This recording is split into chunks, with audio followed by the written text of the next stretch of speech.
خب یه کمپرسور اسکرو هست، داریم پرس میزنیم تا روتورهای نری و مادگی رو در بیاریم. این کمپرسور چند تا نکته جالب داره. خب توی سمت فلنچ دیسچارجش خوردگی داره. قسمت فلنچ دیسچارج که خورده شده، انتهای روتورهای نری و مادگی همگی خورده شدن. علت چی بوده؟ ببین رول برینگ رو میبینید، وکیوم توی این کار وقتی که پرسجو کردیم زمان بسیار کوتاه، ساختار چیلر اشتباه، مشکلات طراحی و تولید داشتن، ظرفیت ها اشتباه، تمام این عوامل باعث این شده. بعد نکته جالب، توی تعمیرات این کمپرسور چند بار تعمیر شده و جالبه اینه که توی این تعمیرات رول برینگ ها عوض نشدن، بول برینگ ها عوض نشدن. بریم واشرها رو هم ببینیم. واشر کمپرسور هم بسیار بی‌کیفیت، آزبستی، مارک اکسترا هندی، میبینید با چسب گازبندش کردن. یه نکته دیگه، تمام این کارا باعث شده اسلایدر خورده بشه.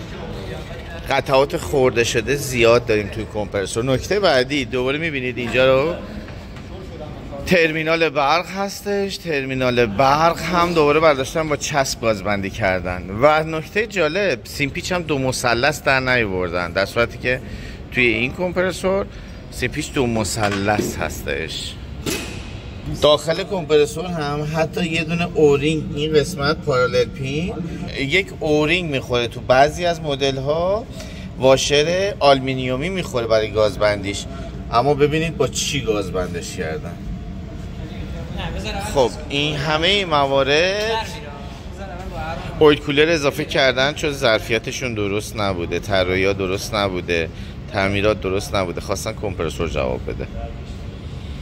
کمپرسور دومو داریم باز میکنیم. دوباره ببینید واشرها افتضاح دستی زده شده.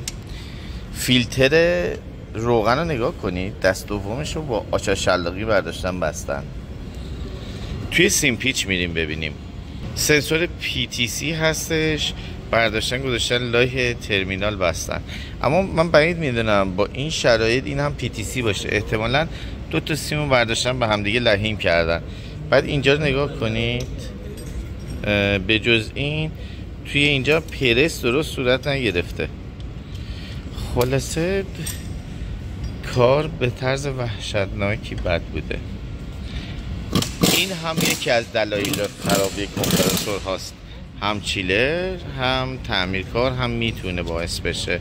حالا کمپرسور با هم دیگه بازم این یکی هم باز میکنیم، مشکلاتش رو با هم دیگه میبینیم. تو کمپرسور دوم که در حال باز کردنشیم، اسلایدر گیر هستش. تو کمپرسور اول هم همینطوری بودش.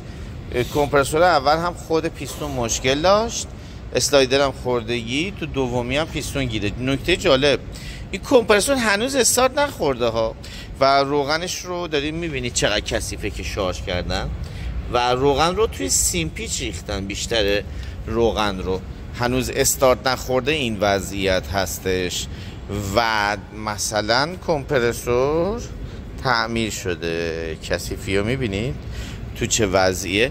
حالا باقی کمپرسور هم باز کنیم، مطمئنا خوردگی های مکانیکی هم زیاده. واشرهای دستساز هندی هم میبینید کیفیت پایینو.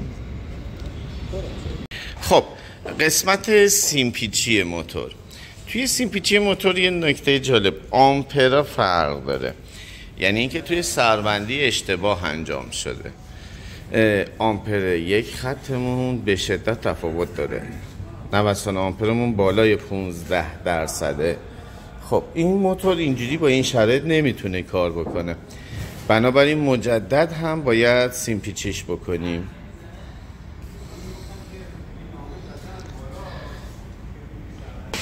در مورد اسلایدرش رو میگفتن قفل بود، پیستونش که مشکل داشت رینگاش، اما اومدن برای گازبندی از واشر کهنه و چسب استفاده کردن.